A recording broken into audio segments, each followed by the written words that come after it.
Now, after struggling to find a beautiful and affordable brand of dolls that look like his little brown-skinned and also Afro daughter, Meshach took it upon himself to make one. And now, of course, that baby doll Mahle is available, of course, for all the little girls in South Africa and the world to also relate to. Meshach, welcome.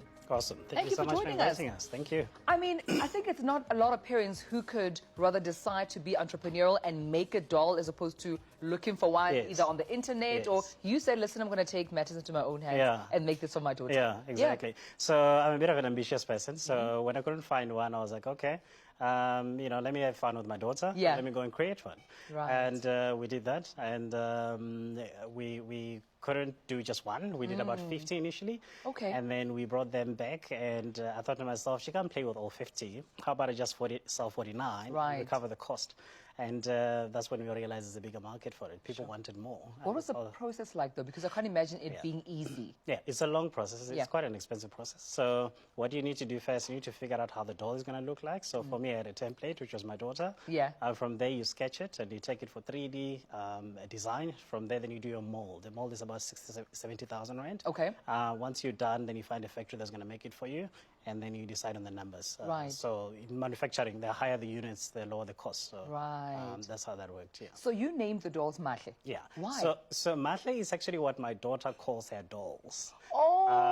And her name is actually Kaelo. So the company is called Kaelo Black Beauty. So I named the company after her. And I use what she calls her dolls. So it's kind of a stolen concept from her. When she grows, when she grows up, she's going to want to own the company, I'm pretty sure. And also, I think, for me, what was the importance for you to make this doll for your daughter? I mean, besides her just obviously seeing, you know, a skin tone similar to hers, but what attributes and what characteristics and values do you want her to get from, you know, this precious gift? Yeah, exactly. So the doll was a physical item that reinforced the message that we're trying to teach her already. She's got afro hair. Hair has never been relaxed. She's never had extension and so on and so on. So we keep it natural. So wanted something that will, you know, complement the message that we're trying to teach her. And a doll for girls is what they play with the most. Absolutely. And you're fighting against pretty much, you know, the big guys, the big doll, you know, companies on TV, without mentioning names. So you had to find something that you can actually put in front of her face.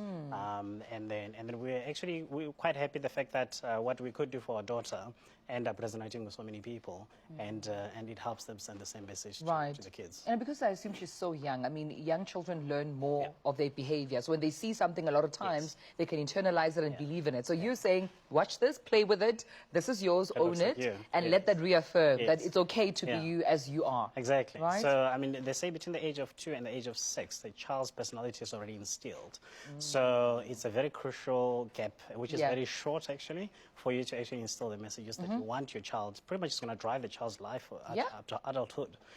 If a child has got, you know, image of inferior and feels like they're not adequate and they feel like the complexion is not right, that's going to haunt them until the adulthood. So we had to do that.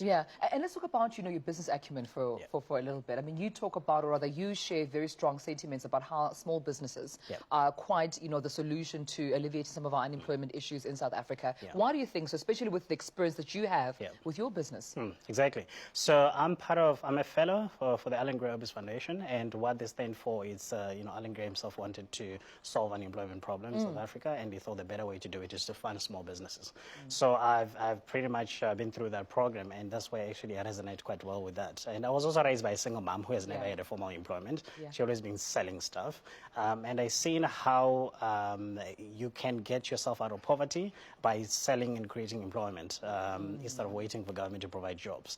And I'm a very firm believer of that. You know, I'm a CA, so it was quite easy for me to stay in corporate and pay money and look after my family, but I felt responsible to use my skills and my talent to go further than just feeding myself and creating a business which we can actually hire people and create employment. And it's going quite well so far. We hire 10 people full-time. Our distribution channel also create indirect employment. We supply Toys R Us with the dolls. We have contracts with Game, we've got a contract with Pick and Pay, we've got a contract with Discount to supply them. So there's a lot of indirect jobs that are created through Right. that as a consequence of me leaving employment, Yeah. instead of me just being in employment. And also me getting out of corporate creates an extra window for somebody there to actually work. True. And also with all that you know, I mean, what would your advice be to small businesses currently experiencing the red tape and saying, you know what, Mishak, we're going through funding problems, purchase order problems. We can't, even meet up with a mentor, access, experienced leaders to just give us a helping hand up. How would you help them or advise them rather to maneuver that route? I think when you go into business, there are no handouts. So it is difficult. So don't expect everything to be given to you. I think that's actually the biggest shock for most of the small businesses. You need to hustle. You need to figure out, if I can't go through the back door, who else do I know who knows someone who knows someone who knows someone can get me there? So I think most people sit back and say, you know what, funny enough, people who complain about funding don't even apply. So I got a bit of money from NYDA. Yeah. It took me 3 months to get it. Yeah. And people keep saying, you can't get money there. I was like, but did you apply? Yes. Yeah. So that's step number one. Right. If you need funding, apply. Access to market, for example, before we got the deals for the retailer, it took us about a year and a half to get it. But before we did that, we actually used Facebook advertising to get access to market, directly to the market. So you need to think creatively. Yeah. If I can't get it this way, how about I try another way? If I can get it this way, I can get it another way. Absolutely. I think all the solutions are just literally a Google search away. All the tutorials are YouTube away. So just get out there and actually be proactive. And look for the information. Yeah. And let's talk about your future prospects then for the business. I mean, what are some of the plans that you have? Already you've made such big, achievements and strides, but I'm sure you still have a long-term, bigger vision ahead. Exactly. Yeah. So initially we started off as a doll company, and then later we realized that's very, very limiting. So we changed our vision and pretty much our plan for the company to make it a toy company.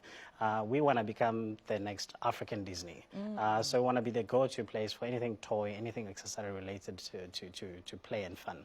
But we don't just want to make toys. We want to make toys which carries the African narrative. Right. Not only South Africa, the whole of the continent. There's about 1.2 billion people in the continent.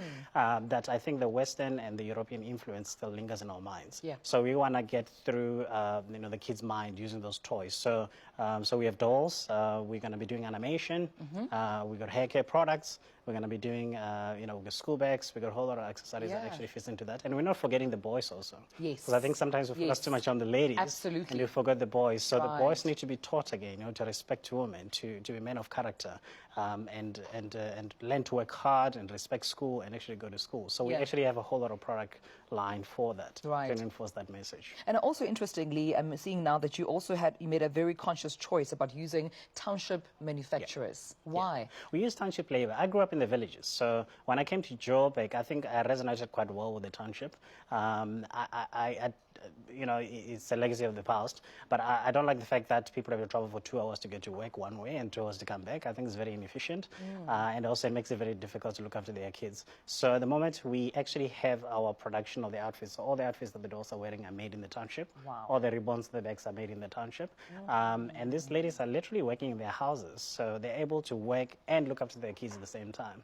So we're trying to bring that, ecosystem in such a way that the ladies can actually still be able to manage their responsibility while they're actually making an income. But you're also saying that the township economy is quite ripe. Yeah. Like you're saying that the route that you take or the time that you take traveling, stuck in traffic, going to the CBD or the metros, there's actually a lucrative market, not only of skilled men and women, but also of a hungry community that is looking for employment and that is ready to work at any time. Absolutely. And I think it's an area in terms of businesses, it's an area which they kind of underestimate and they don't really understand it. I think most people, white-owned businesses, I must say, they're kind of scared, and rightfully so, because you need to understand the dynamics. Right. You can't just go there. You need to know who's who and where the power lies, and how you're going to incorporate everything together for it to work efficiently. But the township is definitely a ripe economy. It's an ecosystem by itself. Yes. And you can see now with the smaller shopping center actually popping all over the township, you can see there is actually money, there is skill, there's talent, there are people willing to work hard there.